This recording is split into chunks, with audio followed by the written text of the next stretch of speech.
Assalamualaikum warahmatullahi wabarakatuh.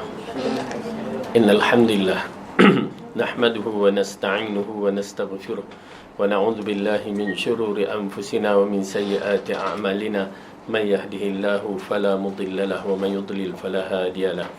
Asyhadu an la ilaha illallah wahdahu la syarika lah wa asyhadu anna Muhammadan 'abduhu wa rasuluhu amma ba'du. Fa inna khairal kalami kalamullah wa khairal huda huda Muhammadin sallallahu alaihi wasallam wa syarral umuri muhdatsatuha wa kullu muhdatsatin bid'ah wa kullu bid'atin dhalalah wa kullu dhalalatin finnar. Alhamdulillah, pertama kita rafa'kan syukur kita kepada Allah Subhanahu wa taala yang telah mengumpulkan kita, yang telah memberikan kekuatan dan kesihatan kepada kita, memberikan kehidupan dan memberikan petunjuk kepada Al-Quran dan As-Sunnah. Dan kita bersyukur kepada Allah yang telah memberikan kita kesihatan untuk hadir dalam majlis ilmu ataupun yang menyaksikan dalam live kita untuk mempelajari ilmu. Maka sebaik-baik adab menuntut ilmu ialah ikhlaskan diri kita kepada Allah untuk mencari kebenaran, mencarikan petunjuk. Dan kedua, pastikan kita dalam keadaan bersiap sedia untuk sebagai penuntut ilmu dengan ada pen, pensel ke kertas ke buku-buku, kerana itu di antara kaedah penuntut ilmu. Dan istiqamah dan berdoa kepada Allah agar ilmu kita ini diberikan manfaat yang besar. Baik, pada pelajaran yang lepas kita telah membahaskan, menceritakan berkaitan, masih lagi berkaitan dengan hati, kesan fitnah dan maksiat yang berlaku, apa yang berlaku pada hati kita. Ya, pada pelajaran bab yang ke-6 ini, kesan fitnah dan maksiat terhadap hati. Pertama, bentuk fitnah pada hati dah kita bicarakan. Dan di sini kita membicarakan persoalan yang ketiga, kedua pengaruh maksiat terhadap hati, yakni yang pertama melemahkan pengagungan terhadap Tuhan, terhadap Allah. Dan kedua, ketakutan dan kekhawatiran dalam hati. Kesan maksiat, perasaan-perasaan ini berlaku. Ya, pertama berlaku dalam bentuk kita tidak mengagungkan Allah dengan sebenar-benarnya. Okey, tidak mengagungkan, tidak merasakan kemanisan dalam menyebut kalimah Allah, tidak merasakan ialah satu keagungan, kerinduan, kecintaan kita kepada Allah. Kesan maksiat di dalam hati. Na'udzubillah min dzalik. Ya, ulama-ulama salaf dalam bab itu bila merasakan perasaan mereka terjauh kepada Allah, mereka cepat-cepat beristighfar, kerana hanya istighfar sahaja yang boleh mengubat hati kita. Kemudian ketakutan dan kekhawatiran berlaku dalam hati. Muka surat 118. Kekhawatiran dan ketakutan dan kekhawatiran dalam hati. Kesan daripada maksiat yang kita lakukan, kita tidak akan aman, tidak akan tenteram. Ya, rasa bersalah tu ada. Rasa bersalah memang cantik, tetapi bagaimana nak menyelesaikan, itu dia. Ya, rasa bersalah kena ada, kerana rasa bersalah itu adalah juzuk daripada taubat. Kita tahu kita bersalah. Kerana orang yang bertaubat, dia tahu dia bersalah. Ya, kalau tak, dia masakan dia nak bertaubat, nak bertaubat apa? Ya, aku tak bersalah. Kesannya. Oleh kerana tu, dia yang menjadi masalah ini apabila ketakutan dan kekhawatiran ini yang menyebabkan kita tak tentu arah, tak tahu nak buat apa, dan kita menambahkan maksiat-maksiat pula. Na'udzubillah. Sebab kata orang setengah mengatakan, ya, alang-alang seluk perkasam biar sampai pakai lengan, terus dia buat maksiat. Na'udzubillah, jangan sampai begitu. Ya, maksiat tidak boleh kaedah yang begitu. Ya, okey. Kemudian yang ketiga yang kita masih lagi dalam perbahasan, bergeser hati dari kesehatannya. Ya, bergeser hati dari kesehatannya. Ya, kesan daripada maksiat, hati kita ini luka. Hati kita ini ditimpa dengan banyak musibah, masalah. Dia tidak dapat diselesaikan oleh doktor pakar. Ya, pergilah kat hospital mana ke, hospital pakar, dia hati yang berbentuk fizikal tu mungkin boleh dibaiki, ya, tetapi hati yang berbentuk rohani, ia tak mampu sesiapa pun memperbaikinya, melainkan kena rujuk kepada Al-Quran dan As-Sunnah, kepada orang-orang yang memahami Al-Quran dan Sunnah dan menyelesaikan masalah ini. Jadi perubatan ini memerlukan perubatan yang istiqamah, Perubatan hati memerlukan perubatan yang istiqamah dan faham tentang kedudukan Allah dengan sebenar-benarnya, lalu kita berubat sedikit. Ya, kerana subhanallah ya, tuan-tuan dan puan-puan, simple, perubatan hati tidak memerlukan wang. Ya, kalau ikutkan kaedah tidak memerlukan duit langsung. Kita pergilah ke mana pun, ya, itu semua memerlukan duit. Tetapi perubatan hati memerlukan kepada diri kita sendiri. Ya, memerlukan keinsafan diri kita sendiri, keikhlasan diri kita sendiri, betul-betul nak bertaubat, betul-betul nak memperbaiki hati kita, maka di situlah yang akan menyelesaikan masalah hati kita. Subhanallah.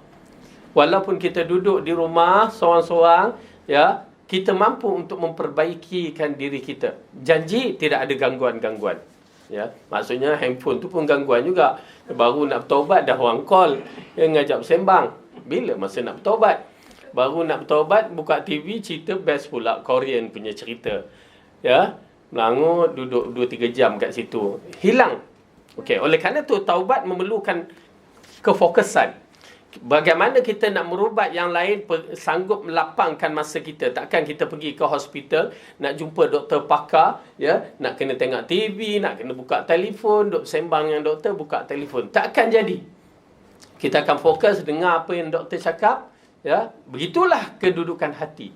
Memerlukan kefokusan, duduk, istighfar, fikir elok-elok kesalahan kita dan sampai ke mana kemuncak kita. Dan alhamdulillah Allah dah bagikan kita keistimewaan, satu kelebihan, apa dia? Umur kita ini adalah umur yang dipanjangkan sampai 40, 50, 60 dah mungkin dalam usia kita.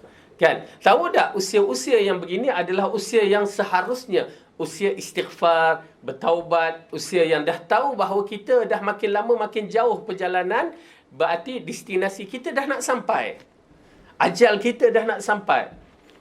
Siapa yang menetapkan ajal kita? Allah. Tetapi Allah beritahu kepada Rasulullah sallallahu alaihi wasallam bahawa umur umat aku ini kebanyakannya antara 60 ke 70. Berarti destinasi kita tu dah antara 60 ke 70. Jadi kalau kita 50, berapa tahun lagi? Maksudnya begitu. Kita pula duk fikir 50 Masihi, kan? Sedangkan dibicarakan itu adalah 60 70 Hijrah.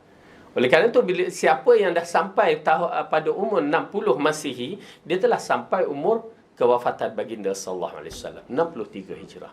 Ya. Oleh kerana itu, agak-agak kita lah bila kita dah tahu perjalanan, ialah kita tak nafikan syaitan mengganggu kita. Syaitan mengganggu kita sampai kita ni terlupa. Banyak terlupa akhirat, banyak terlupa yang akan datang. Ialah ala kulli hal, kita kembali balik. Ada masa kembali, ingatkan balik. Kenapa usia-usia yang begini adalah usia yang menggerunkan? Usia-usia yang asalnya kita tak tahu kematian kita bila. Bila-bila masa sahaja. Tetapi Rasulullah bagikan kebanyakan. Kalau sampai, alhamdulillah. Kalau lebih, alhamdulillah juga. Ya, tetapi jangan sampai nyanyuk. Itu je. Ya, jangan sampai nyanyuk. Saya bila melihat macam mak saya dah mula sampai tahap yang begitu, nenek saya dulu, jadi kita jadi takut. Ya, bila kita tengok mak kita tu, kita rasa, kita berfikir, mak saya dalam 75 dah masuk nyanyuk dah. Dah mula. Kita jadi takut. Ya Allah, kan. Oleh kerana itu doa, di antara doa yang Allah Rasulullah ajar kita, jangan kembalikan ila arzalil umur. Ya, kenapa? Arzalil umur ni, hari ni kita, anak-anak kita sayang kita masa kita masih sedar, masih lagi kuat, kan, masih mampu lagi. Ya, tetapi pada sampai usia kita nyanyuk, anak-anak dah susahlah kalau bukan anak yang soleh ataupun solehah. Ya, mereka bertolak-tolak pula nak menjaga kita.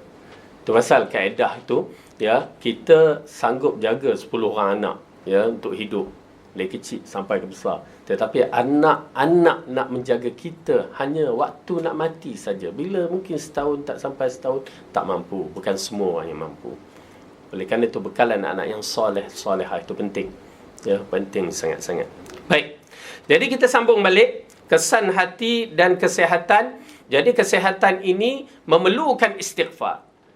Usul kepada hati kita, perubatan yang pertama sekali adalah istighfar. Kembali kepada Allah. Dan saya katakan istighfar di sini bukan istighfar sekadar disebut pada mulut saja, astagfirullah, astagfirullah. Tetapi istighfar dengan penghayatan. Maksud kita menung, kita ingat balik, ya Allah banyaknya dosa aku, astagfirullah, astagfirullah. Ya, bercakap dengan Allah. Tuan-tuan dan puan-puan, cakap dengan Allah. Seolah-olah kita beritahu, ya Allah, aku dah berdosa ni, astagfirullah. Kan? Jangan maksudnya sambil hayal, astagfirullah, astagfirullah, lepas tu makan keropok sikit, astagfirullah. Itu tak kesan. Dia tak akan berkesan. Fokuskan. Penghayatan. Tuan-tuan dan perempuan, kadang-kadang kita naik kereta boleh menangis. Sambil bawa tu teringat dosa, astagfirullah, kan? Teringat. Itu pasal teringatnya benda-benda yang begini penting untuk menyucikan hati kita.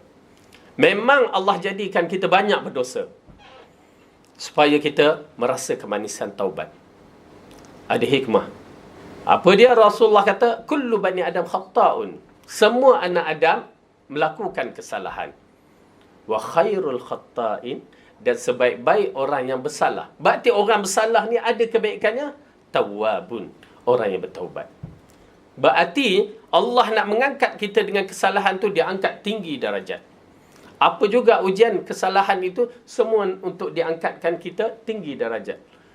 Dengan tu kita datang istighfar, bertaubat, mengadu kepada Allah, ya Allah ampunkan aku. Apa salahnya kita berbicara? Ya, berbicara dengan Allah. Berbicara pada 1/3 akhir malam. Berbicara. Saya nasihat kepada pelajar-pelajar saya. Ya, tadi minta nasihat. Bila saya call awal pagi, misalnya kita ambillah setengah jam lagi sebelum subuh, kenapa tak bangun? Bangunlah. Kan? Bangun. Kerana kita sedang berurusan dengan Allah. 1/3 akhir malam Allah turun ke langit bumi dan menyeru, mana hamba-hamba yang nak bertaubat ni? Siapa yang nak bertaubat, datang. Siapa yang meminta, datang. Semua aku akan perkenankan. Bicara. Ya, tuan-tuan dan perempuan, kena biasa. Seolah-olah kita berbicara. Bukan seolah-olah, memang kita berbicara dengan Allah. Lain. Bila kita berbicara, seolah kita bercakap, ya Allah. Ialah kita bercakap orang yang ada di depan kita. Ya, lain. Perasaan jiwa tu, segala-gala kita mengadu kepada Allah. Cantik, tuan-tuan dan perempuan. Cantik, mengadu kepada Allah. Mengadu. Ya, penghayatan tu penting. Lafaz penting. Astagfirullah, astagfirullah. Hatta kalau tuan-tuan dan perempuan berkata, Allah ampunkan aku, Allah ampunkan aku. Yang kita faham, ya, Masya Allah. Satu kemanisan, satu kecantikan dalam siri taubat kita. Ya, okey. Ini adalah perubatan yang paling penting. Ingat, istighfar adalah perubatan yang pertama sekali dalam siri-siri perubatan hati. Kemudian dia akan datang. Tapi ikhlaslah. Mesti dia adakan ikhlas dalam tu. Dan siri taubat yang berikutnya. Okey, baik. Kita sambung balik ke surat 121. Allah berfirman dalam Al-Quran, dalam surah Infitar, A'udzu billahi minasy syaithanir rajim. Innal abrara lafi na'im wa innal fujjara lafi jahim. Sesungguhnya orang-orang yang berbakti benar-benar berada di dalam penuh kenikmatan, dan sesungguhnya orang yang derhaka itu benar-benar di dalam neraka. Okey. Imam Ibn Qayyim dalam bab ini dia mentafsirkan cukup cantik. Apa dia? Janganlah kalian menduga bahawa ayat ini hanya terbatas pada kenikmatan akhirat dan seksaannya, tetapi berbicara dalam 3 tempat, iaitu dunia, alam barzakh dan alam akhirat. Masya Allah. Apabila Allah mengatakan innal abrara lafi na'im, orang yang berbuat kebaikan itu mereka berada di dalam kenikmatan. Kenikmatan ini yang dibicarakan kenikmatan di alam dunia. Kenikmatan di alam dunia, Allah pemudahkan urusan kita, Allah bagi ketenangan dalam hati, itu yang paling penting. Bila Allah bagikan ketenangan dalam hati, dia akan segala-galanya mudahlah. Ya, Yang menjadi kita gelisah ni hati kita tu. Tak ada ketenangan. Tetapi bila Allah bagikan ketenangan dalam hati dan kemudahan dalam seluruh urusan kita, tu pasal kita melihat Rasulullah sallallahu alaihi wasallam, ketenangan dia tu sentiasa ada. Ya, apa juga musibah, keredaan dia kepada Allah. Apa juga Allah berikan ujian, dia reda. Para nabi bersifat begitu. Bila kita menyaksikan Nabi Ayyub alaihi salam, Allah uji dengan penyakit. Dia reda di atas nama penyakit tu. Ya. Kita reda pasal dah tak boleh lari. Ya. Dah timpa penyakit, sabar je lah. Kan? Reda disebabkan kena. Tetapi para nabi seperti Nabi Ayyub, dia tidak reda di atas dah kena timpa. Tak. Cara dia berdoa tu lain, cara penghayatan tu lain. Ya. Allah nak uji dia. Isteri dia datang, doalah. Dia kata, berapa lama kita hidup senang? 18 tahun. Berapa lama kita baru kena begini? Adalah riwayat, bukan 18 tahun. Dia lebih, 40 tahun ke apa. Berapa lama kena begini? Baru beberapa tahun. Ya. Redha atas pemberian Allah. Oleh kerana tu, kita dalam bab ini belum sampai tahap yang begitu. Saya pun serupa. Kan? Ujian-ujian yang ini kadang-kadang ialah menyakitkan hati kita, menyakitkan perasaan kita. Tetapi cuba kita rujuk kepada Allah. Kerana apa? Bila kita rujuk, kita menyaksikan para sahabat radhiyallahu anhum, ya, para nabi, ya, apa juga berlaku? Sabar. Apabila Rasulullah sallallahu alaihi wasallam balik satu hari, ya, ke rumah, ya Aisyah, ada apa kat rumah? Apa Aisyah kata? Ada apa? Maksudnya ada barang makan ke kat rumah? Kalau suami balik, Mah ada apa kat rumah? Ada periuk, abang nak ke periuk? Kan? Silat-silat dicampak periuk kat muka suami. Kan? Baru 2-3 hari tak ada. Bukan tak ada, PKP, semua tertutup. Kan? Rasulullah sallallahu alaihi wasallam diajar dan mengajar keluarga dia. Ya, bersabar. Aisyah, kita puasa? Okey. Masya-Allah, Aisyah boleh terima dengan begitu mudah. Okey. Tak adalah okey disebut. Kan? Baiklah. Subhanallah. Rumah tangga Rasulullah sallallahu alaihi wasallam. Rasulullah kaya tak? Ya, jangan sangka Rasulullah tak kaya, ya. Kesan daripada selepas dia berniaga bersama Khadijah, ya, dengan aset yang banyak, tapi digunakan untuk perjuangan agama. Itu je, itu Rasul, kedudukan dia lain, kan. Tetapi cara dia mengajar dan Aisyah menerimanya. Satu hari Rasulullah sallallahu alaihi wasallam keluar dalam keadaan kelaparan. Bertemu dengan Abu Bakar dalam keadaan kelaparan juga. Bertemu dengan Umar dalam keadaan kelaparan juga.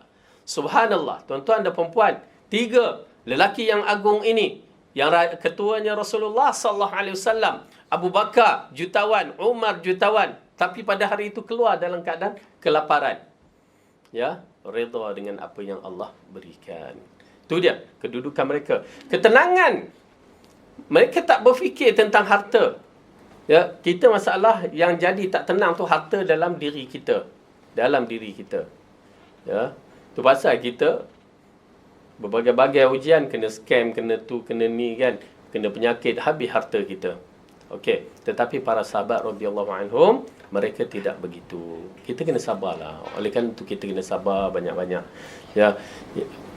Ujian yang akan datang, selagi kita hidup ni, ujian akan datang. Berbagai-bagai bentuk. Daripada harta kita, seperti mana Allah sebutkan dalam surah Al-Baqarah, apa dia ujian?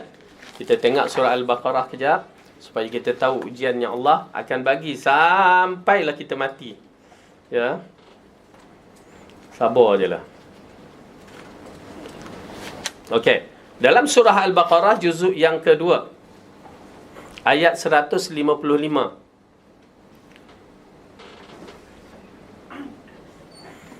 Tapi saya agak tertarik bila Allah uji, Allah nak angkat darajat kita dengan cara yang mudah. Itu yang menghairankan. Ya, satu benda yang cukup menarik bagi mereka yang memahami. Tapi ialah bila sampai ujian, satu benda yang beratlah. Okey, surah Al-Baqarah juzuk yang kedua, ayat yang ke-155 kita mulakan. A'udzu billahi minasy syaithanir rajim. وَلَنَبْلُوَنَّكُمْ بِشَيْءٍ مِّنَ الْخَوْفِ وَالْجُوعِ وَنَقْصٍ مِّنَ الْأَمْوَالِ وَالْأَنفُسِ وَالثَّمَرَاتِ وَبَشِّرِ الصَّابِرِينَ. Dan sesungguhnya akan kami berikan cubaan kepadamu dengan sedikit ketakutan, sedikit kelaparan, kekurangan harta jiwa dan buah-buahan, dan berikanlah berita gembira kepada orang-orang yang sabar. Okey, ini di antara ujian-ujian yang Allah berikan kepada kita. Apa dia? Sedikit ketakutan. Macam isu coronavirus ni pun sedikit ketakutan. Mungkin diperketatkan lagi. La ilaha illallah, kan? Kenapalah mereka tak ikut arahan? Sakit kena macam tu, Okey. Kelaparan. Rupanya kelaparan ini adalah juzuk pada ujian. Okey. Kekurangan harta, jiwa dan buah-buahan, makanan. Namun Allah telah lapikkan di situ dan berikanlah berita gembira kepada orang-orang yang sabar. Subhanallah. Setelah Allah bagi tahu bahawa dia akan bagi ujian, ubat bagi ujian ini apa dia? Sabar. Semua ujian adalah ubat dia sabar. Sabar apa dia? Menahan diri sewaktu berlaku kejadian. Ya, menahan diri sewaktu berlaku kejadian, daripada tindakan yang salah. Itu pasal apabila Rasulullah mengatakan as-sabru fi sadamil ula, atau kama qala Rasulullah sallallahu alaihi wasallam, sabar itu apabila berlakunya kejadian, mula berlaku kejadian tu diambil kira sabar ke tidak. Kerana waktu mula tu kita kadang-kadang hilang akal kejap.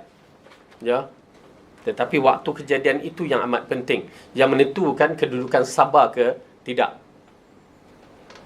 Kalau pak kata berlaku, ngok-ngek, mengomel je, tak jadi. Hilang sabar. Lepas tu lah teringat, sabar je lah. Tak jadi. Dia tak ada. Pasal apa? Dah berlaku. Tu pasal isu benda-benda yang besar seperti kematian tu, dahsyat tu sebenarnya. Berlaku tu tindakan kita tu. Bagaimana tindakan kita sehingga Allah sediakan satu mahligai di dalam syurga, untuk orang yang sabar di atas kematian. Dahsyat. Bila dikatakan disediakan satu mahligai di dalam syurga, benda tu besar tu. Ingat tuan-tuan dan puan-puan, bila Allah menyebutkan benda tu satu mahligai, satu benda yang cukup hebat. Oleh kerana itu kita jangan lepaskan benda-benda yang begini. Cara-cara nak mendapatkan mahligai dalam syurga. Subhanallah, mudah-mudahan Allah jadikan kita zikir harian kita. Apa dia di antaranya? Tuan-tuan perempuan mungkinlah kaya, saya katakan. Tapi kita miskin di sisi Allah. Carilah kekayaan di syurga sana. Benda-benda yang simple kita ambil. Alhamdulillah, mudah-mudahan Allah istiqamahkan kita semua supaya dapat beramal. Misalan, siapa yang baca, Rasulullah sabda, siapa yang baca dengan maksud dia, siapa yang baca Qul Huwallah 10 kali je satu hari, Allah sediakan satu mahligai. Subhanallah, simple. Hadis yang lain banyak. Di antaranya, kesabaran ni dia berlaku sekali. Bagaimana kedudukannya, kematian? Takkanlah tiap-tiap hari mati, kan? Kemudian Rasulullah mengatakan dalam hadis yang lain, siapa yang membina surau ataupun masjid walaupun sebesar sarang burung pun, maka Allah akan bina baginya satu masjid, satu mahligai di dalam syurga. Berarti kita nak bagi satu donation yang besar untuk bina satu masjid, tak mungkin. Mungkin kita bagi saham sikit-sikit, harapan mudah-mudahan dapatlah share tu. Itu pun berat menggunakan harta. Ini Qul Huwallah 10 kali sahaja. Cuba jadikan zikir harian kita. Cuba. Okey. Yang kedua, untuk kemudahan kita lah. Barang siapa yang masuk ke dalam pasar, lara pula dah. Pasar lara sebenarnya. Tapi dia menjadi amalan soleh bila kita masuk ke dalam pasar ataupun dalam mall ataupun dalam apa jugalah supermarket ke apa ke, lalu kita membaca doa la ilaha illallah wahdahu la syarikalah lahul mulku wa lahul hamdu yuhyi wa yumit huwa hayyul la yamut biyadihi al-khair kulluh wa huwa ala kulli syai'in qadir. Subhanallah, saya selepas saya baca hadis itu terus saya hafal dan saya beramal. Alhamdulillah, kita cuba beramal lah. Hatta kalau kita pergi pasar malam pun baca tu, insya-Allah Allah akan mengampunkan beribu-ribu kesalahan. Allah akan memberikan beribu-ribu kebaikan, dan Allah menyediakan kita satu mahligai di dalam syurga, tempat lara, tapi Allah berikan kemudahan. Kita saksikan plek kedudukan Maha Suci Allah dalam bab ini. Tempat yang dianggap satu tempat yang lara, Allah boleh bagi kita yang terbaik. Ini yang saya bagi yang mudah-mudah lah untuk kita beramal. Cuma nak kena baca zikir tu je lah, tak susah. Biasa dah kita baca, cuma dia ada tambahan sedikit. La ilaha illallah wahdahu la syarikalah lahul mulku wa lahul hamdu. Tu biasa kan? Tambah sikit je. Yuhyi wa yumit huwa hayyul la yamut biyadihil khair. Dalam riwayat yang lain biyadihi khair kullu. Lepas tu akhir tu wa huwa ala kulli syai'in qadir. Sikit je tambah. Okey. Nak tulis ke? Tulis. Saya tulis yang tambah tu je, pasal yang lain tu dah hafal kan? Okey. Bismillah. Sorry, kaki tak sihat. Okey. La ilaha illallah wahdahu la syarikalah lahul mulku tu. Okey. Terus walahul hamdu. Okey. Sampai ke tu. Yuhyi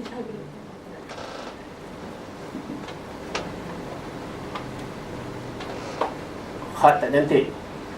Wa yumi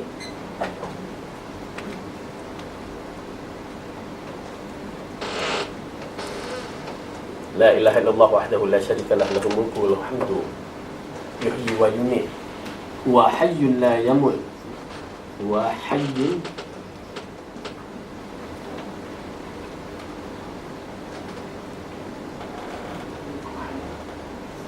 la yamut.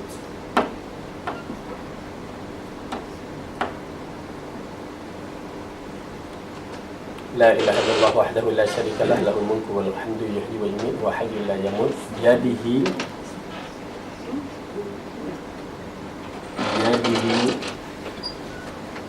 khair.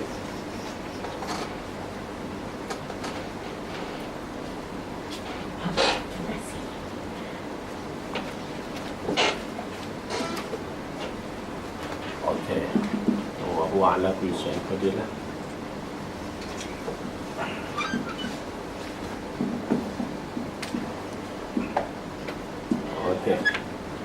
La ilaha illallah wahdahu la syarikalah lahul mulku wa lahul hamdu yuhyi wa yumiit wa hayyun la yamut biyadihil khairul kulluh aw biyadihil khair wa huwa ala kulli syai'in qadir.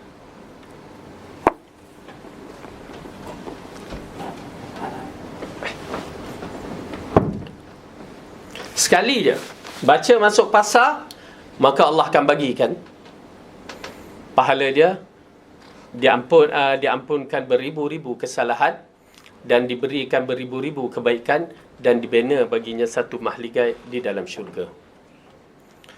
Tuan-tuan dan puan, selepas saya tahu hadis ni, terus saya beramal, insya-Allah. Hampir setiap pasar kita pergi, kita baca. Ya. Dan lepas ni janganlah pula sikit-sikit nak ke pasar, sikit-sikit nak ke pasar. Suami pun tengok, apa hal nak ke pasar pula ni? Kita nak baca doa dengan asyik-asyik shopping. Tapi tak apa. Ini dia kedudukan hadis. Okey. Yang paling mudah lah kita nak baca. 3 yang paling penting dalam bab ini, 10 qul huwallah. Cuba dapatkan, bacalah tuan-tuan dan puan, jadikan zikir harian. Bagi usia kita macam ni, kita nak mencari dah kebaikan. Kalau ada ruang masuk pasar, baca doa ni. Dan dia ada lagi yang mudah, saya nampak yang mudah untuk mendapatkan mahligai dalam syurga. Pelihara 12 rakaat sunat yang berkaitan dengan qabliyah wa ba'diyah. Ya, 12 rakaat. 2 subuh, 4 sebelum zuhur, 2 selepas zuhur, 2 selepas maghrib dan 2 selepas isya. 2 subuh sebelum subuh, 4 sebelum az-zuhur, 2 selepas zuhur, 2 selepas maghrib, 2 selepas isya. Itu berkaitan dengan hadis untuk mendapat satu mahligai. Hadis yang diriwayatkan oleh Ummul Mukminin. Ya. Satu lagi yang mudah, saya bagi yang mudah. Dia ada beberapa perkara yang berkaitan dengan khazanah syurga tu. Lakukan duha 4 rakaat. Lakukan qabliyah zuhur 4 rakaat. Jadi kalau kita dah buat 4 rakaat tu, dia kait sekali dengan 12 rakaat tu, Masya Allah, 2 sekali kita dapat. 4 rakaat duha. Simple je. Jangan berat-beratkan. Kalau ala malas ustaz, duduk solat sambil duduk pun tak apa. Pasal solat sunat tak menjadi masalah duduk. Buat solat duduk, kan? Tak menjadi masalah. Subhanallah, tuan-tuan dan puan-puan, carilah syurga Allah. Carilah syurga Allah. Baik. Itu di antara kita mengagungkan syiar Allah untuk menghidupkan hati kita. Kita masuk balik dalam ayat ni. Okey. Pada kenikmatan dunia. Kenikmatan dunia ini kita dah tahu. Nikmat dunia Allah jadikan kita dalam keadaan tenang. Kita tidak ada masalah. Alhamdulillah. Keadaan tenang. Apa juga masalah kita hadapi dengan innalillah, dengan sabar, ya. Itu yang mendatangkan kenikmatan hidup di dunia. Kalau tak tenang, buatlah macam mana kan, takkan tenang. Ya. Maka itu merupakan penyakit ataupun siksaan Allah di muka bumi. Ya, lepas tu Allah katakan di sini, Ibn Qayyim menjelaskan lagi, kenikmatan dunia dan kenikmatan alam barzakh, satu kenikmatan yang belum kita hadapi. Subhanallah, alam barzakh adalah satu alam yang menakutkan. Sehingga kan Rasulullah mengarahkan kita minta perlindungan min fitnatil mahya wal mamati wa min syarri fitnati masihid dajjal, dan di antaranya min fitnatil qubur. A'udzubika min azabil qabr. Azabil qabr ini adalah alam barzah. Alam barzah lebih tepat berbandingkan dengan kubur. Kenapa? Kubur mayat tu jelas. Tetapi kalau mayat yang kena makan ikan paus, makan harimau, makan tu, ke mana mereka?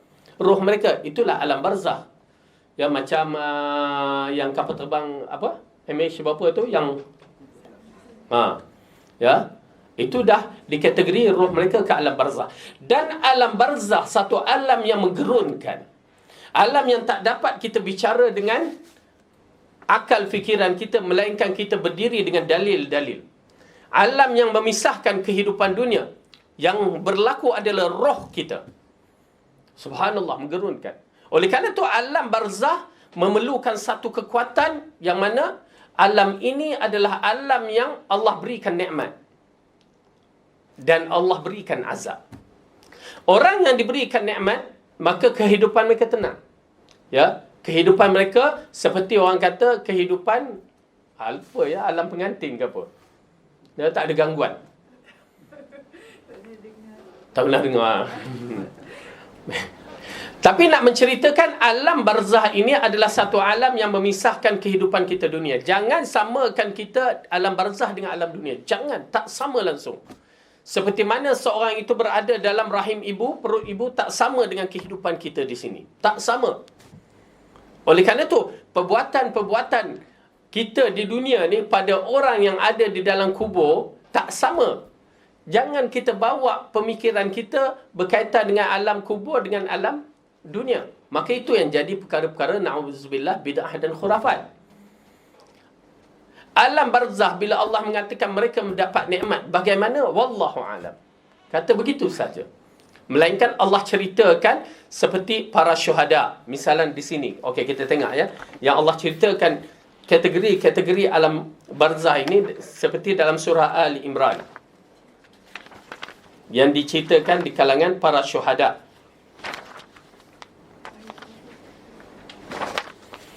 Surah Ali Imran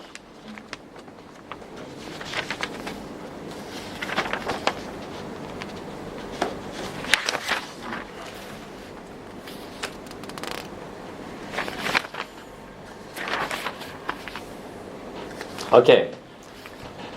Ayat yang ke-169, juzuk yang ke-4, surah yang ketiga,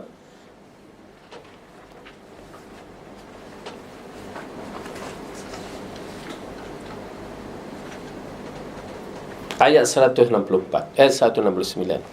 Kesilapan kita menyamakan roh ini, itu yang jadi kalau kita pernah dengar apa orang kata, roh akan kembali pada hari raya ke apa?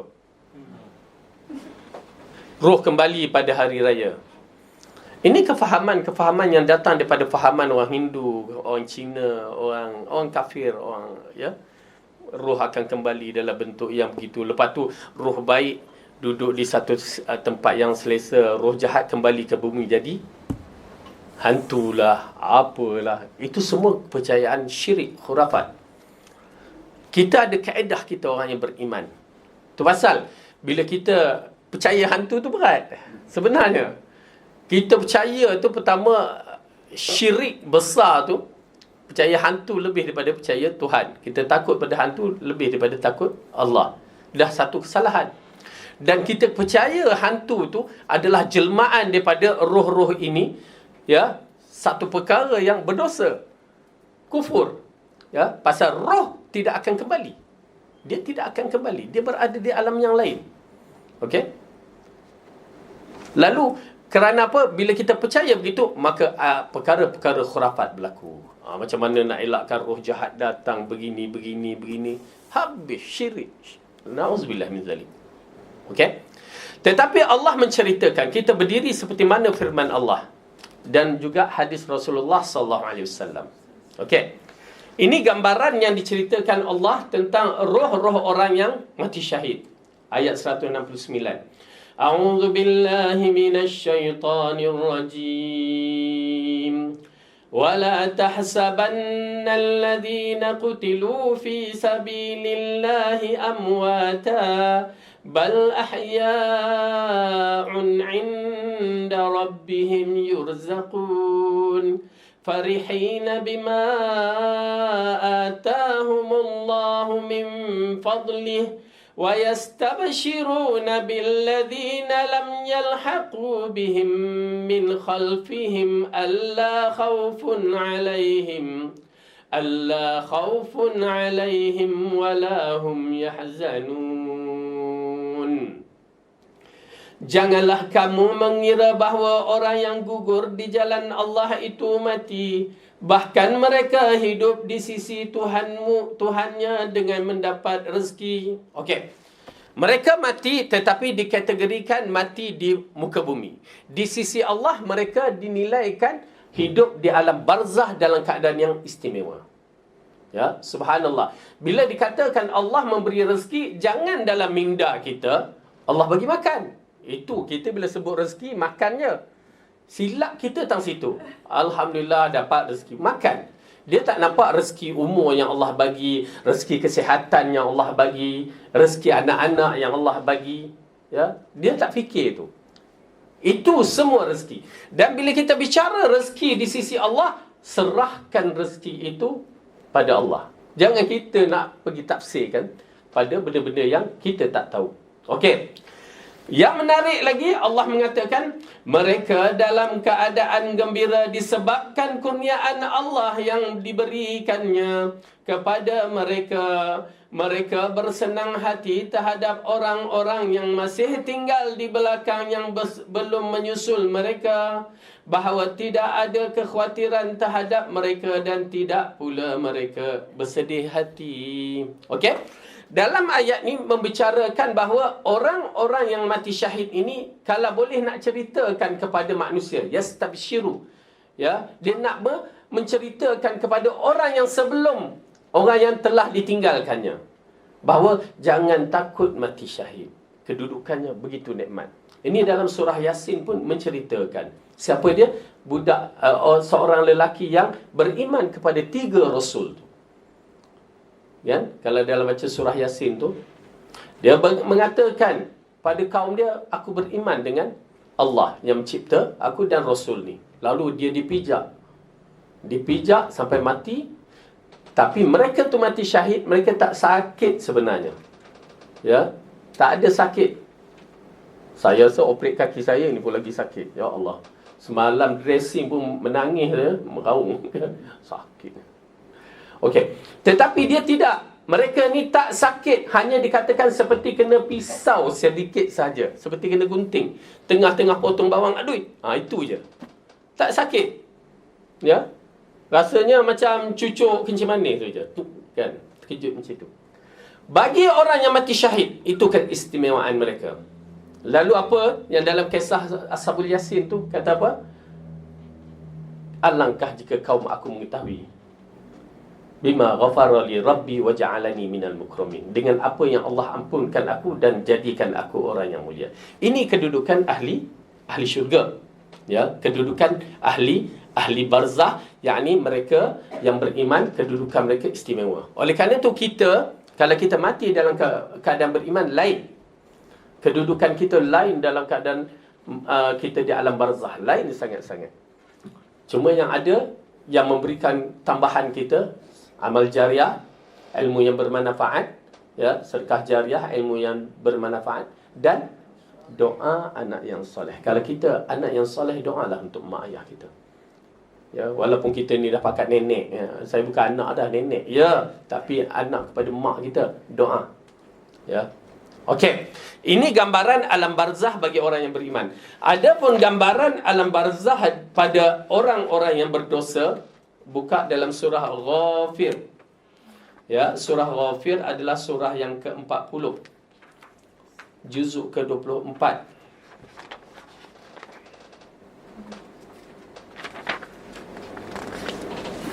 Okey.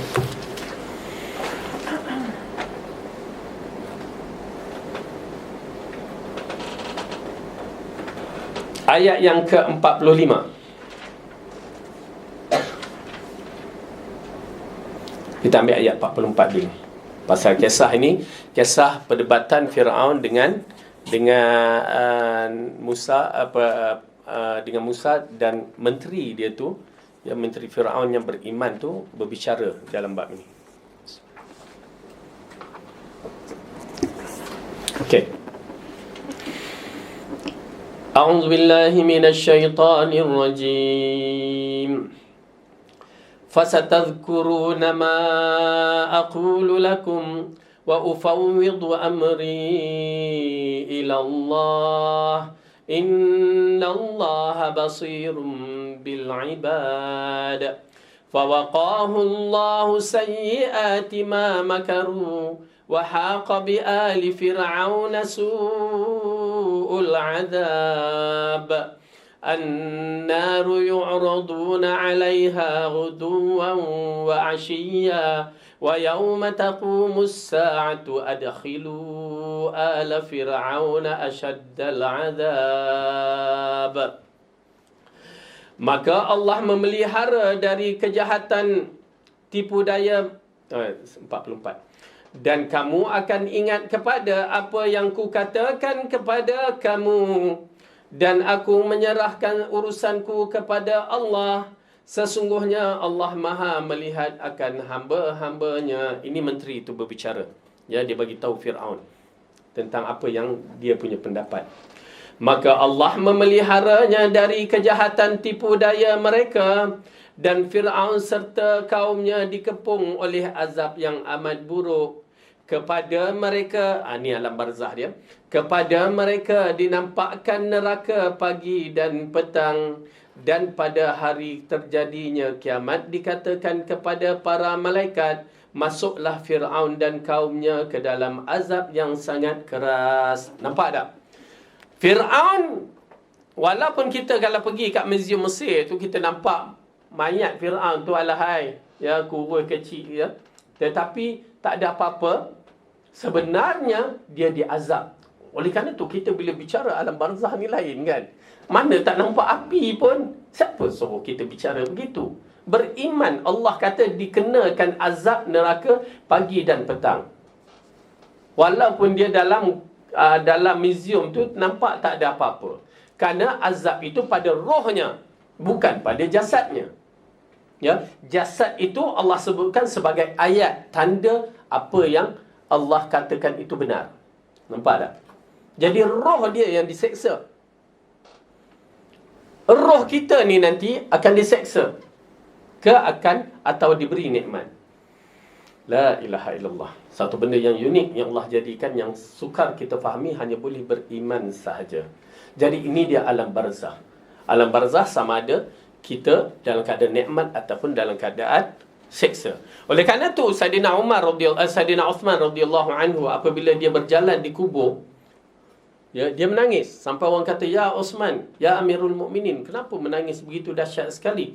Ya, bila kamu berada tempat mayat, kamu tidak menangis begini, tetapi bila kamu berada di kubur, kamu menangis begitu sampai basah-basah janggutnya."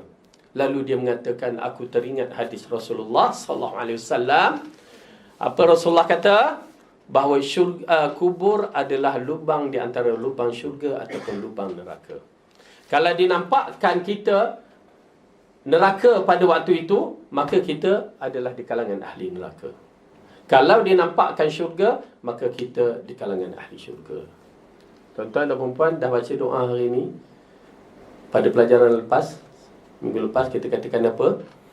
Berdoa kepada Allah supaya dimasukkan syurga sebanyak berapa kali?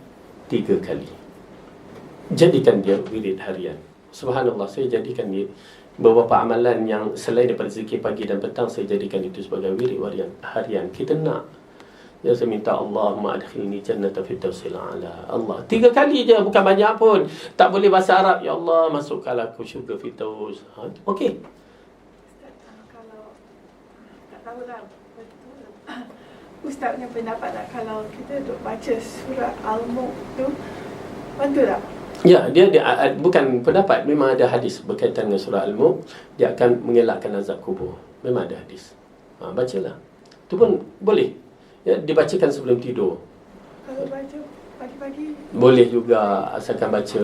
Kalau niat untuk minta perlindungan, ya, tak menjadi masalah. Okey. Begitu juga dengan meminta perlindungan neraka. Baca 3 kali. Okey? Baca, ya Allah, jauhkanlah aku dari azab neraka. Minta. Tuan-tuan dan puan-puan, jadikan wirid harian. Ya. Walaupun betul lepas solat tu, kalau kita baca 7 kali biasa. Tapi hadis tu dhaif. Nak jadikan wirid selepas solat. Allahumma ajirni minan nar, Allahumma ajirni minan nar, kan. Itu hadis dhaif. Tetapi kita yang ada hadis sahih mengatakan baca 3 kali bila-bila masa, jadikan dia zikir harian kita. Minta perlindungan Allah, minta syurga, minta lindung dari neraka. Beramal. Ya, dapat beramal. Jangan biarkan dia terlepas begitu. Okey. InsyaAllah saya minta kelas kita kelas yang cuba beramal. Ya, paksakan diri kita mencari bagaimana untuk mendapatkan kemanisan dalam menyebut kalimah Allah, menyambut seruan Allah secepat mungkin. Syiar membaca 10 Zulhijjah ni adalah syiar sebenarnya. Amalan terbaik, amalan-amalan yang kita lakukan soleh dianggap sebagai amalan yang terbaik. Maka buat apa juga amalan yang terbaik boleh kita lakukan, kerana kita mengagungkan syiar Allah. Yang dikira tu dalam hati kita, kita mengagungkan. Ya, buatlah tuan-tuan dan puan-puan. Tapi saya katakan, jadikan amalan harian kita macam Qul huwallah 10 kali itu, jadikan amalan harian kita. Dan sekarang dah kita dapat pula 3 kali minta perlindungan dari neraka dan 3 kali minta syurga. Neraka akan berkata, ya Allah jauhkan dia daripada aku. Syurga akan mengatakan, ya Allah masukkan dia dalam aku. Buat, minta je, bukan lama pun. Ya, tak sampai 30 second. Ya Allah masukkanlah aku dalam syurga. Ya Allah masukkanlah aku dalam syurga. Ya Allah masukkanlah aku dalam syurga. Dah, ada 30 second. Tapi sebaik-baiknya minta dengan jiwa kita, bukan sebutan je kan. Ya Allah, kita merayu. Tuan-tuan dan puan, kemanisan sebenarnya, kalau nak merasakan kemanisan berdoa begitu, kita ada penghayatan. Macam mana kita menghayati anak kita dan sakit, ya Allah sihatkan dia, begitu kan, sihatkan dia, sihatlah cucu aku rindu nak balik, nak tengok cucu aku misalnya. Penghayatan tu. Begitu juga dalam siri doa, apa-apa juga doa perlu penghayatan.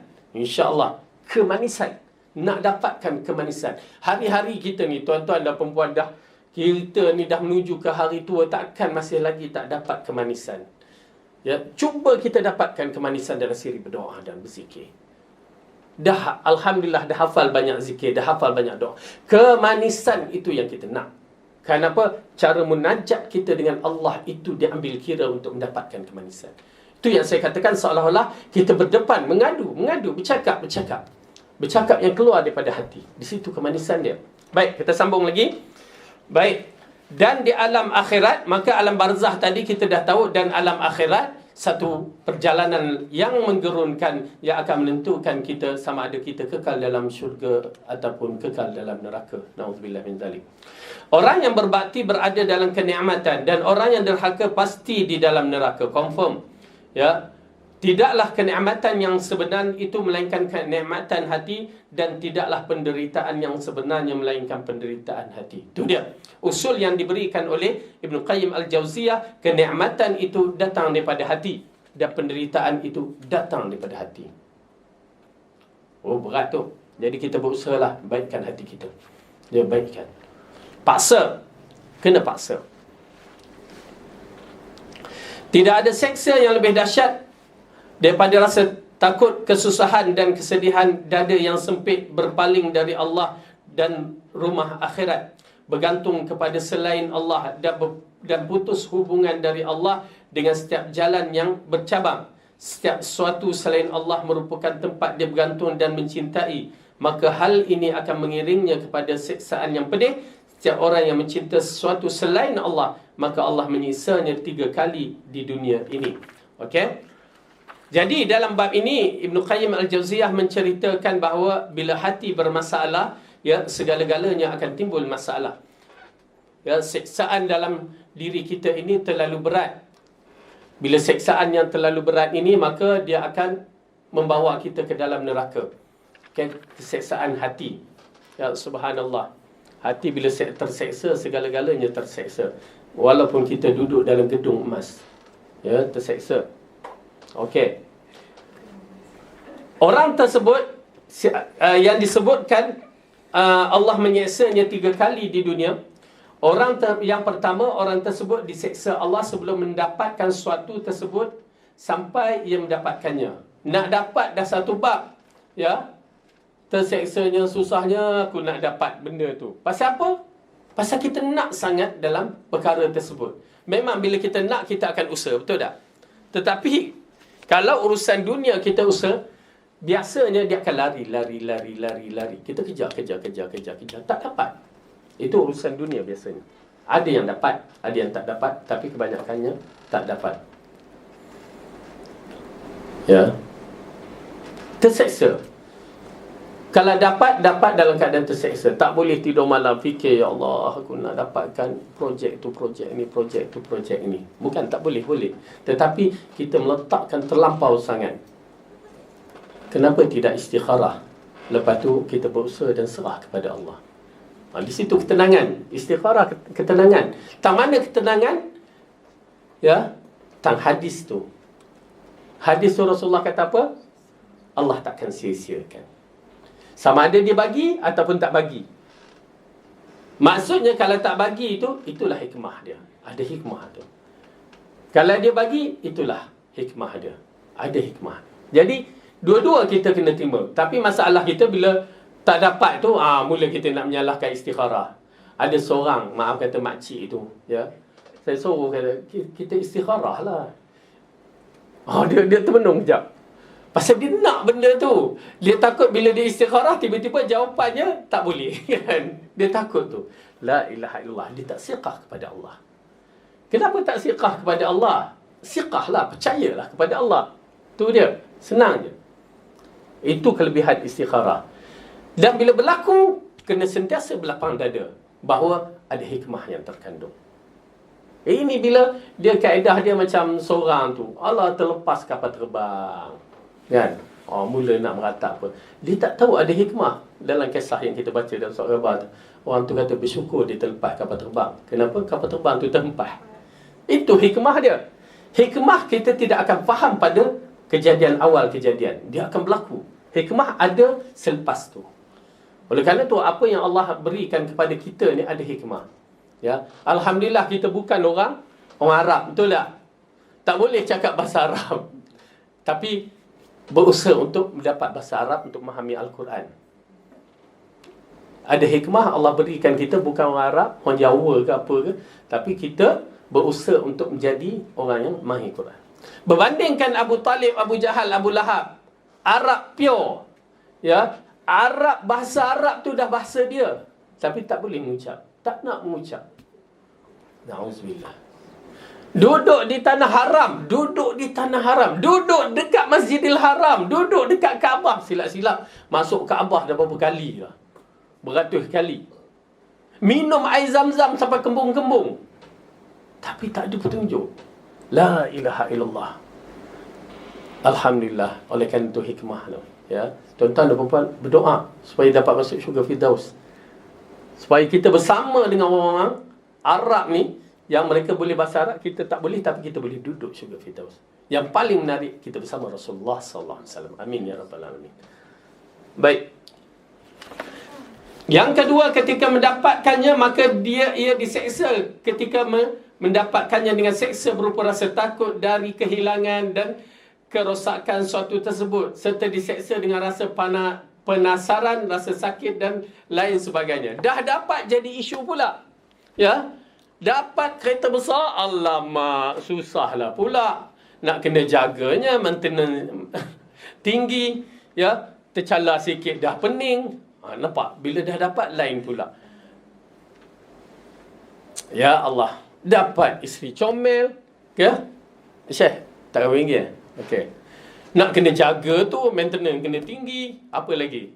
Tak boleh orang tengok. Dia mula nak jaga berbagai-bagai. Ya? Dan isteri solehah yang terbaik. Okey. Baik. Jadi itu dia. Bila dah dapat, lain pula jadi dia. Nak kena jaga. Subhanallah, tuan-tuan dan puan-puan. Itu apa dia? Dunia di dalam hati. Dunia dalam hati payah. Kalau dunia dalam hati payah.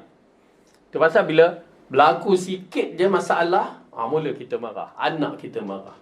Kenapa tak hisap kepada Allah dulu? Pecah kecauan. Mula kita. Bagilah pandangan sikit. Janganlah sampai meraung-raung, jerit-jerit.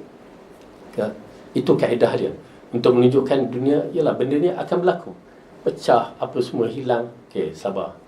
Tegur, berhati-hati. Okey, dah. Ini siap. Ya, mengamuk.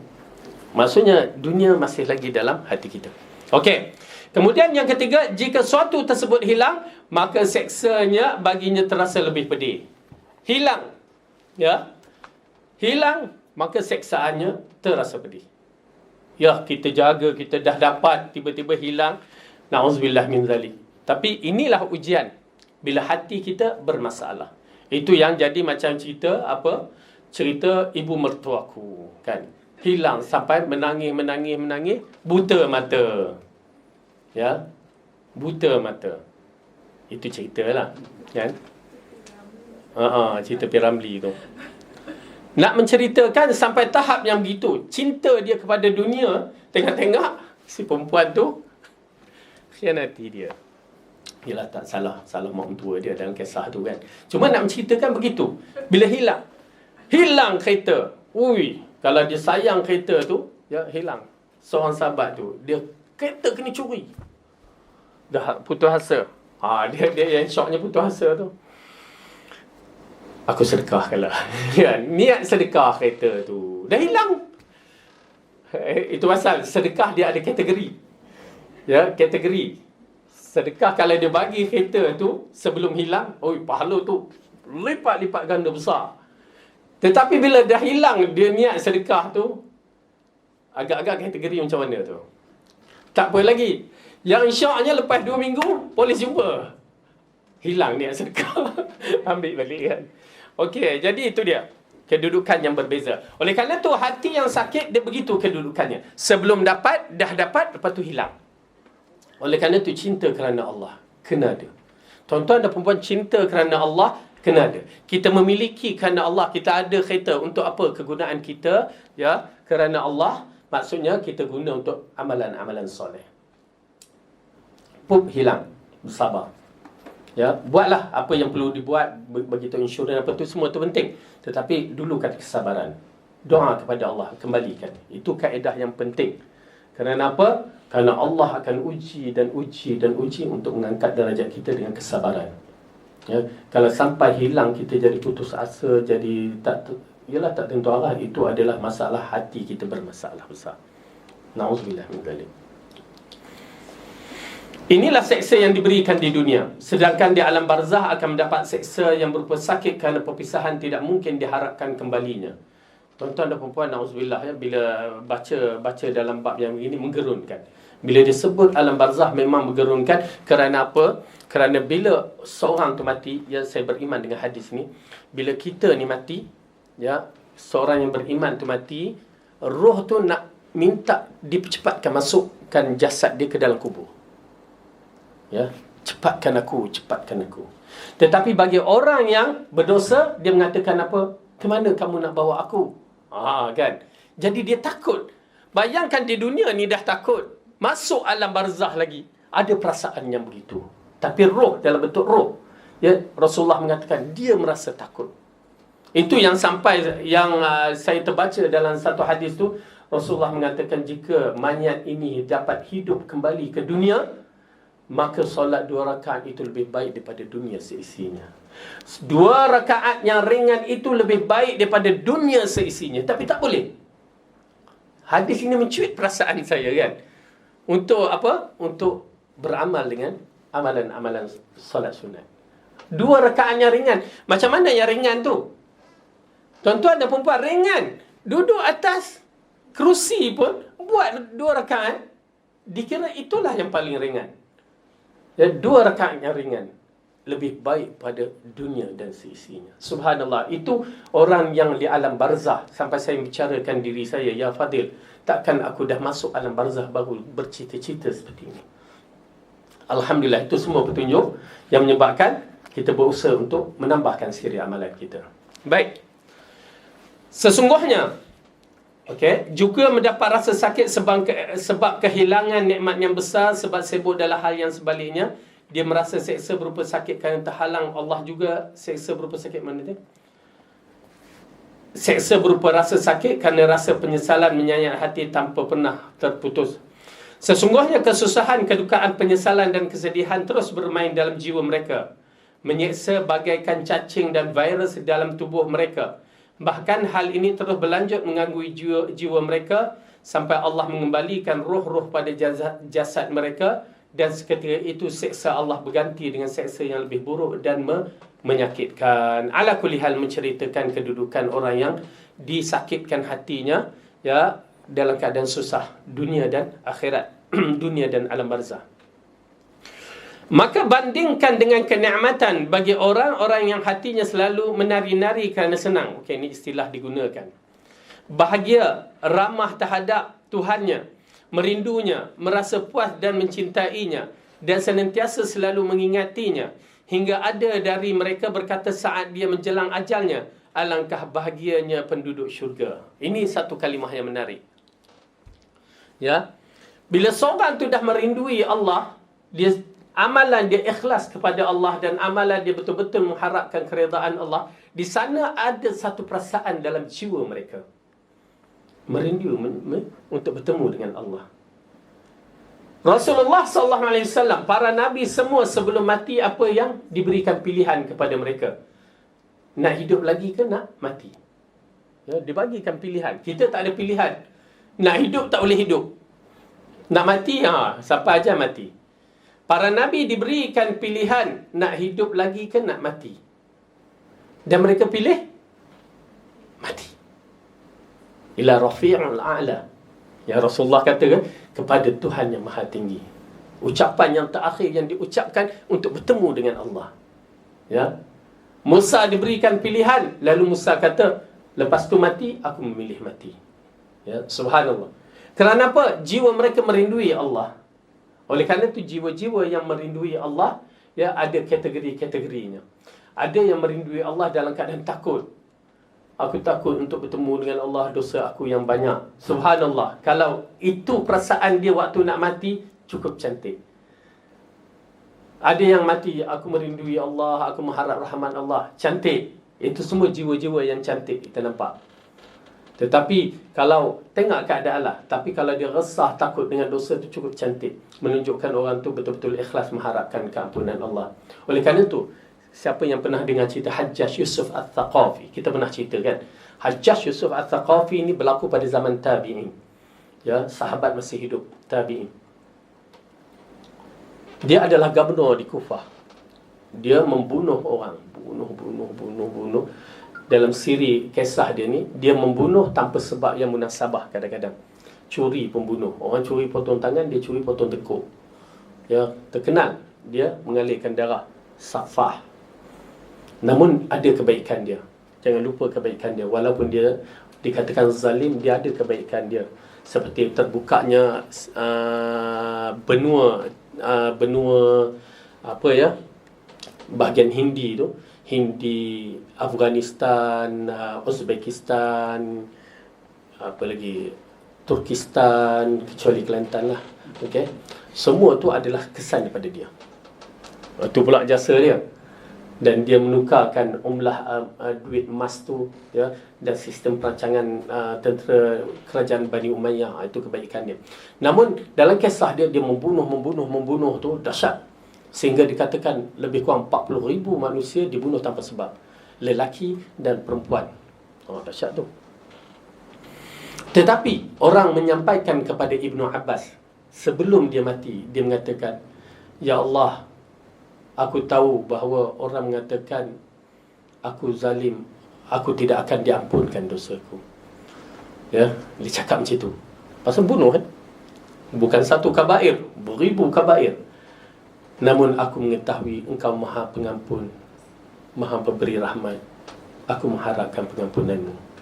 Ibnu Abbas mengatakan, kalau itulah ucapan Hajjaj, aku rasa Allah akan ampunkan dia. Subhanallah. Tuan-tuan dan puan-puan, ya, Hajjaj yang telah membunuh beribu manusia yang tanpa sebab, kabair, dosa-dosa besar, itu yang Ibnu Abbas fahamkan, sahabat Nabi yang memahaminya. Bagaimana kita? Adakah dosa kita sampai begitu? Oleh kerana itu mengadulah kepada Allah. Kita insya-Allah Allah akan ampunkan. Tuan-tuan dan puan-puan, percayalah, Allah itu sifat dia pengampun. Yang kita tak akan jangka pengampunannya itu yang boleh membawakan kita berada di syurga Firdaus. Amin ya rabbal alamin. Yang mudah-mudahan ya kita berusaha. Baik. Hingga ada di antara mereka berkata saat ia menjelang ajal, alangkah bahagianya penduduk syurga. Dan sebahagian yang lain berkata, jika penghuni syurga seperti keadaan itu, maka sesungguhnya mereka benar-benar berada dalam kehidupan yang baik. Ada lagi yang mengatakan, orang-orang miskin dari penduduk dunia keluar dari dunia tanpa pernah merasakan kenikmatan sejatinya di dalamnya, dan serta tidak pernah merasa kenyamanan hidup di dalamnya. Ada juga mengatakan, seandainya raja dan keturunannya tahu kebahagiaan kami, maka mereka pasti akan merampas dari kami dengan pedangnya. Yang lain mengatakan, sesungguhnya dunia terdapat syurga, siapa yang belum masuk di dalamnya, maka ia tidak akan masuk syurga di akhirat. Maksudnya di sini, dia nak menggambarkan betapa nikmatnya mereka, betapa seronoknya mereka untuk bertemu dengan Allah. Dan lafaz yang akhir, sesungguhnya dunia ini terdapat syurga, adalah satu kalimah yang menggambarkan ketenangan jiwa. Siapa yang tidak dapat merasakan ketenangan jiwa betul-betul dengan Allah, dengan akidah yang betul, dengan perjalanan suluk yang betul, apa semua itu, maka dia tidak akan dapat masuk syurga di akhirat. Okey, gambaran yang diberi, ya, betapa pentingnya kita untuk membersihkan diri. Wahai orang yang menjual keuntungan dengan harga yang sangat rendah, yakni keuntungan dunia dengan harga yang sangat rendah, dan melakukan kesalahan besar dalam transaksi tersebut, lalu menyedari dirinya telah melakukan kesalahan. Jika kamu tidak memiliki pengalaman tentang harga barang, maka bertanyalah pada orang yang menentukan harga. Wahai orang yang bahagia terhadap barang yang bersamamu, lalu Allah akan membelinya dengan bayaran syurga yang indah. Dan bahagialah orang yang melakukan perjalanan, menjalankan akad jual beli, lalu ada orang yang berikan jaminan kepadanya, iaitu Rasulullah SAW. Tuan-tuan dan perempuan, kita sekarang ni semua ada dalam ni, kita adalah orang yang berbeza-beza. Lalu Allah mengatakan, inna akramakum 'indallahi atqakum. Sesungguhnya sebaik-baik di kalangan kita adalah orang yang bertakwa. Bukan ustaz, bukan tok syekh, Saya katakan, walaupun saya ustaz, belum tentu di sisi Allah itu yang terbaik. Jadi kita berusaha.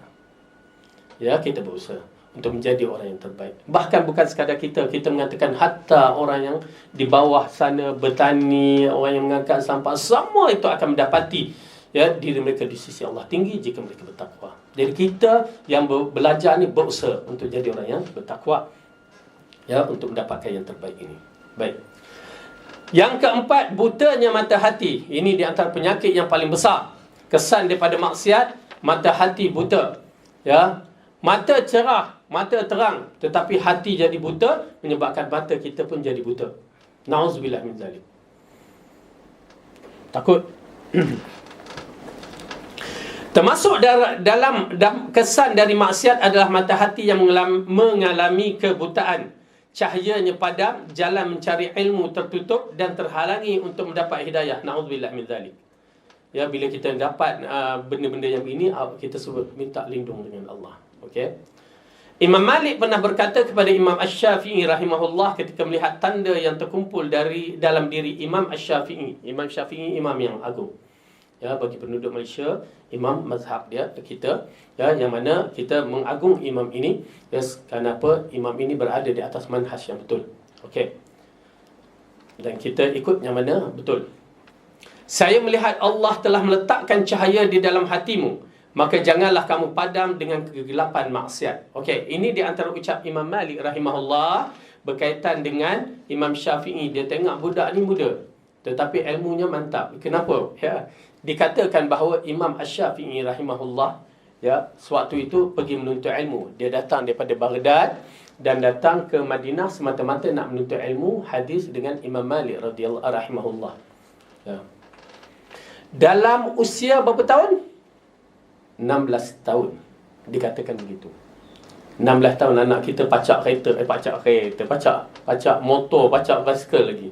Dia duduk main game je. Imam Syafi'i 16 tahun dah boleh keluar fatwa.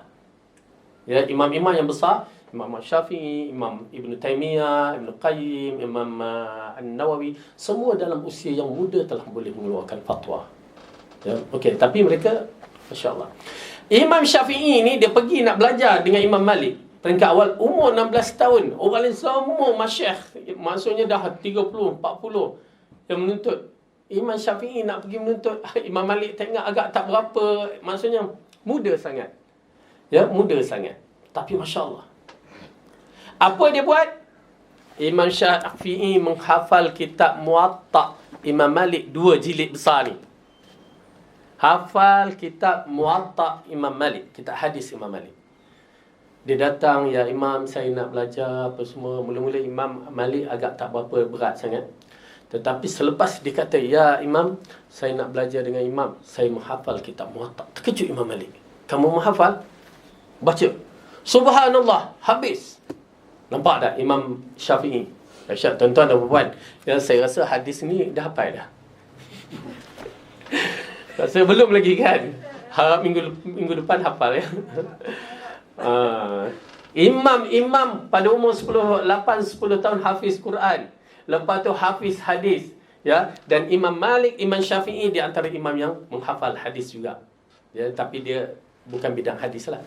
Tapi dia hafal hadis, Muwatta dia hafal. Terkejut. Oleh kerana itu Imam Malik mengatakan, apa dia?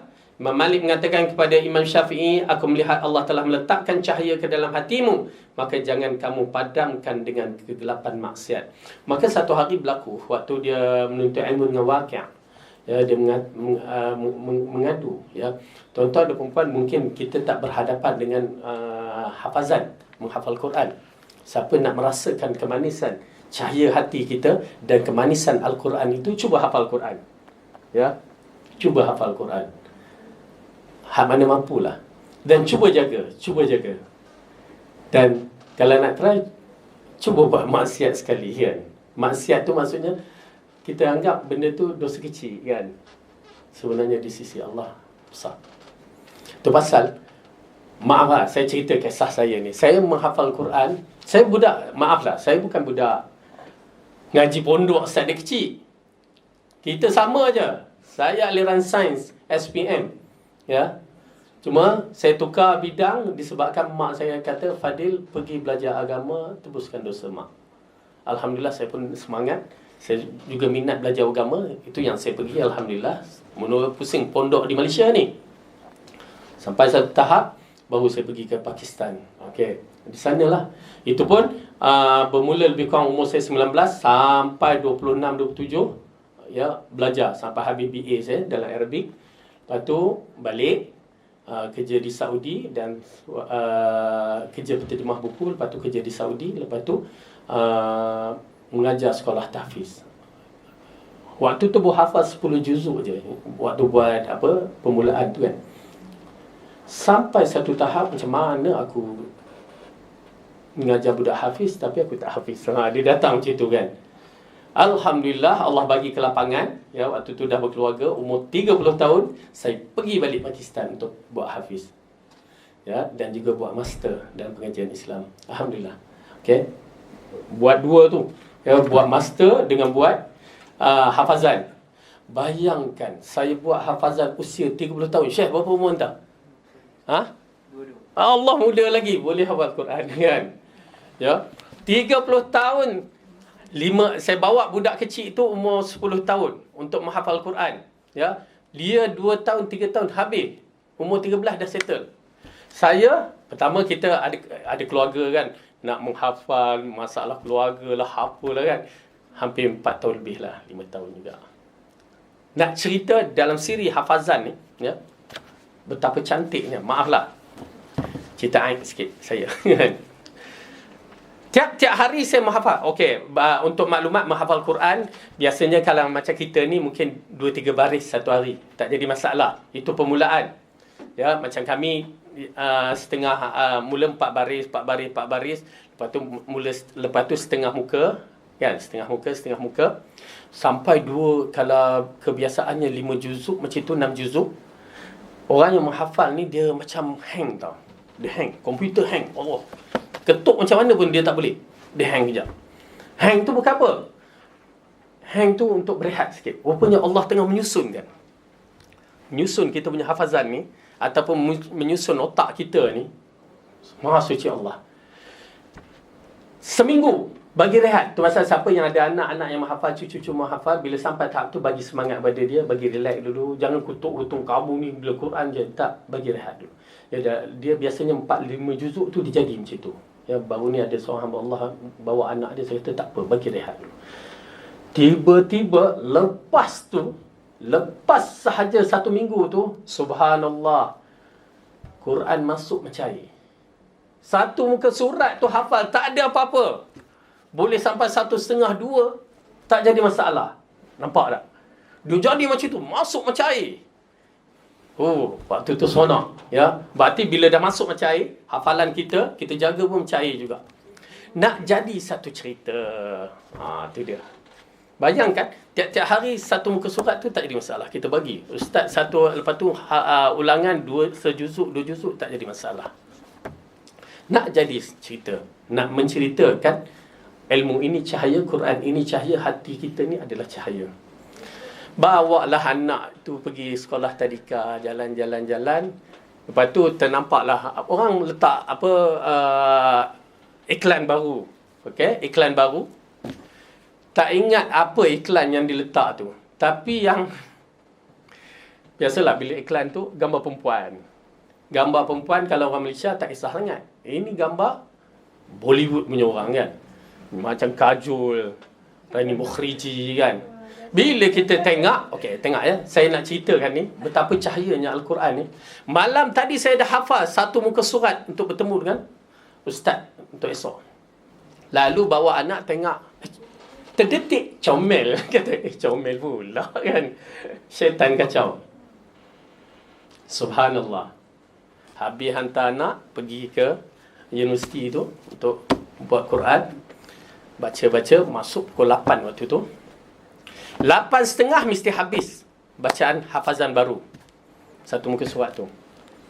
Masuk 8, ustaz datang dalam 8.10. Okey, terus pergi. Letak. Pasal kita dah hafal malam tadi. Letak. Baca 2-3 ayat saja. Terus hilang.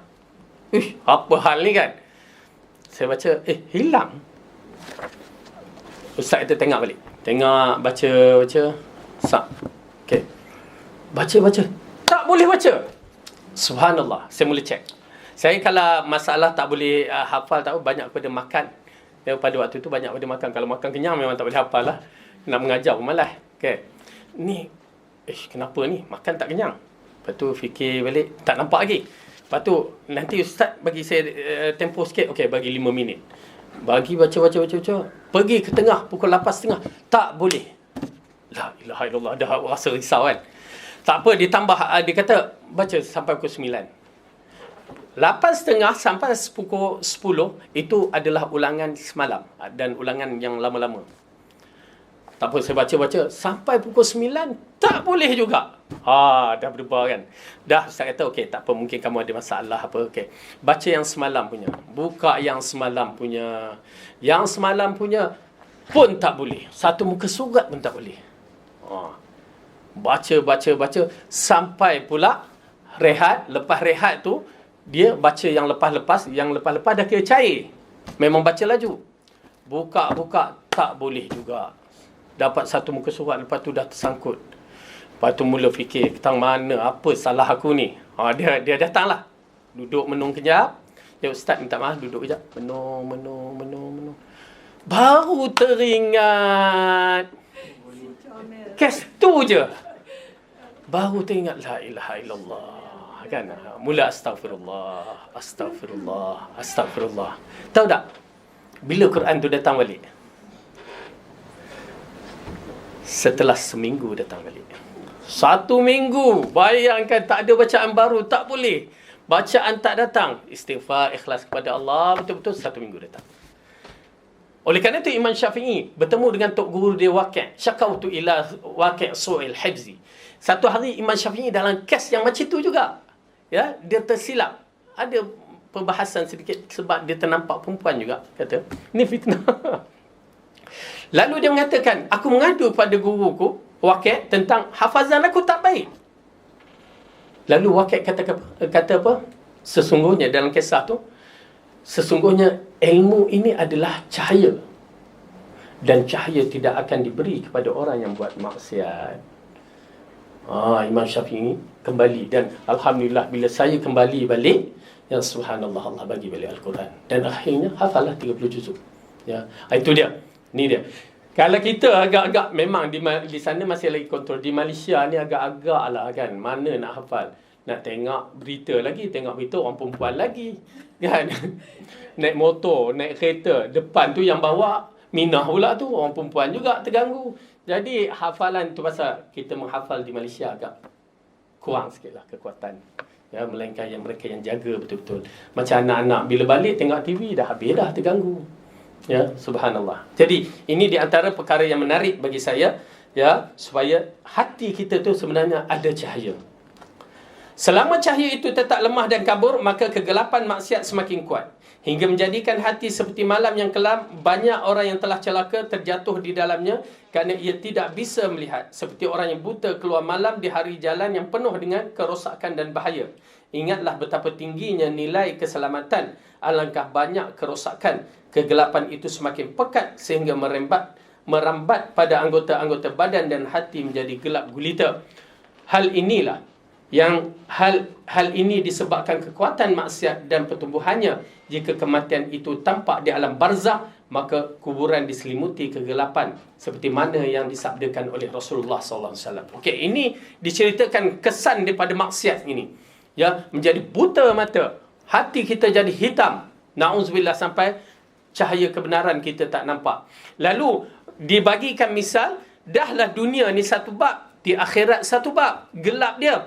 Inna hadhil qubur mamlu'atun zulmatan ala ahliha wa inna Allah azza wa jal yunawwiruha lahum bisolati alaihi.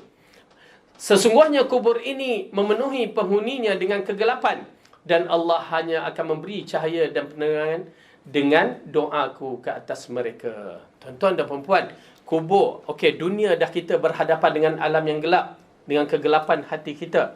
Masuk kubur, kita berhadapan dengan kegelapan lagi. Oleh kerana tu dalam siri doa nawwir kuburana, yang kita baca doa untuk diri kita ataupun orang yang mati itu, Allah berikan cahaya. Kerana di kubur ada cahaya. Ya, berdalilkan hadis ini dengan doa Rasulullah ada cahaya. Dan amalan-amalan soleh kita itu yang disebutkan 3 itu memainkan peranan. Amal jariah, sedekahul jariah, ilmu bermanfaat dan juga doa anak yang soleh. Ya, main peranan yang penting. Doa orang lain pun memainkan peranan yang penting. Tetapi ingat, nak mendapatkan cahaya itu adalah satu benda yang sukar. Okay. Kegelapan di kubur ada satu bab. Di dunia ni kita tak tahu ke mana hala nak tuju. Ya, gelisah sampai kita tak boleh membuat satu keputusan. Maka di kubur satu bab, terpaksa kita berhadapan dengan kegelapan. Kegelapan itu adalah seksaan. Ya, sampai hari kiamat. Maka di kiamat, di akhirat pula ada kegelapan. Na'udzubillah, tuan-tuan dan perempuan, macam mana ya kita nak menyelamatkan, melainkan kita tahu, kita belajar dan kita jaga. Kegelapan itu ada beberapa tempat. Azab di padang mahsyar dah satu bab, tetapi selepas melepasi, kalau kita orang yang beriman akan melepasi al-mizan, di situ bermulanya sama ada kita masuk pada telaga Haud, dan kita ada satu tempat menanti untuk berlepas ke titian sirat. Tempat penantian itu gelap. Titian sirat juga gelap. Dua tempat ni menakutkan. Tempat yang gelap itu yang disebutkan dalam surah Al-Hadid. Ya, surah Al-Hadid. Tuan-tuan dan puan-puan minta doa kepada Allah. Allah pelihara kita semua. Okey. Ayat yang ke-12 surah Al-Hadid, surah yang ke-57, juzuk ke-27, muka surat 539. Ayat yang ke-12. Ini tempat yang kita takut, tempat gelap. Orang kafir tidak ada, munafik je. Dan orang yang beriman. Jumpa ayat yang ke-12. A'udzu billahi minasyaitonir rajim. Yauma taral mu'minina wal mu'minati yas'a nuruhum baina aydihim wa bi aymanihim. Bushrakumul yawma jannatun tajri min tahtihal anharu khalidina fiha. Dzalika huwal fawzul azim. Pada hari ketika kamu melihat orang mukmin lelaki dan perempuan sedangkan cahaya mereka bersinar di hadapan dan di sebelah kanan mereka, dikatakan kepada mereka pada hari ini, ada berita gembira untukmu, iaitu syurga yang mengalir di bawahnya sungai-sungai yang kamu kekal di dalamnya. Itulah keberuntungan yang besar. Allah masukkan kita dalamnya. Amin. Okey. Nak menceritakan orang mukmin diberikan cahaya. Kat mana? Di depan dan di sebelah kanan. Mengikut amalan masing-masing. Di kawasan perhentian ni.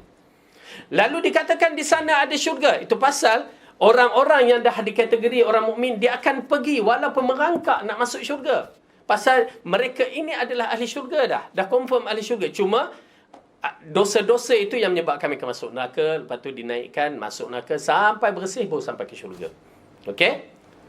Adapun orang yang kedua, yauma yaqulul munafiquna wal munafiqatu lil ladzina amanu unzuruna naqtabis min nurikum qila irji'u wara'akum faltamisu nura faduriba bainahum bisurin lahu babun batinuhu fihi rahmah wa zahiruhu min qibalihil azab.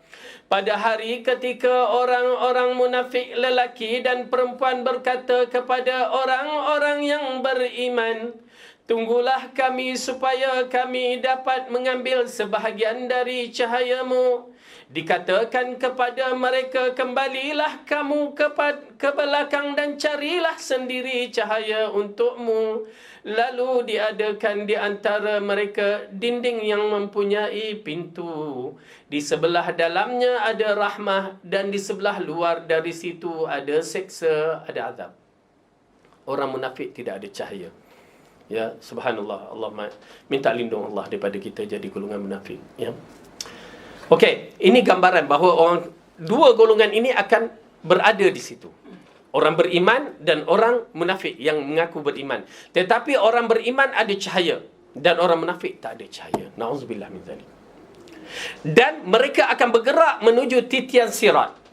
Dan menuju titian sirat kita akan sambung pada minggu depan. Baik, kerana di sana memerlukan cahaya.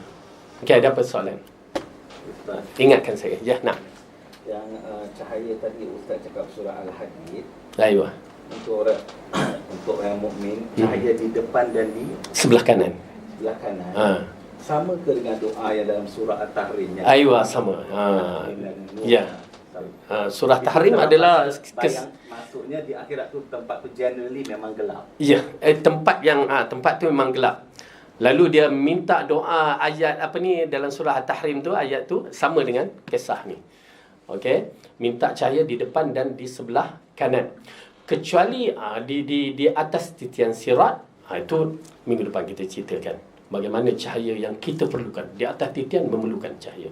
Yang ini atas titian. Tak, ini kalau ayat ni permulaan di dalam tempat perhentian ataupun apa ya, kalau kita nak departure naik kapal terbang tu, kita ada hall untuk menunggu kapal terbang datang buka. Tempat situlah. Tempat sebelum kita berangkat. Okey, sebelum kita masuk kapal terbang, situ. Jadi tempat ini adalah tempat terakhir orang beriman yang dikategorikan orang Islam yang beriman. Kenapa? Kalau kita tengok orang munafik pun ada dalam tu. Orang kafir dah tak ada. Orang kafir lepas mizan terus masuk neraka, mengikut Tuhan-Tuhan mereka.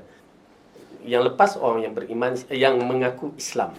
Tetapi bila sampai itu, ini di antara sebab diberikan kepada orang munafik ini pasal mereka bermain-main tentang Islam. Mereka dah excited. Oh, aku boleh pergi, aku boleh masuk syurga, aku boleh. Rupanya sampai di situ, habis. Stop. Fitnah.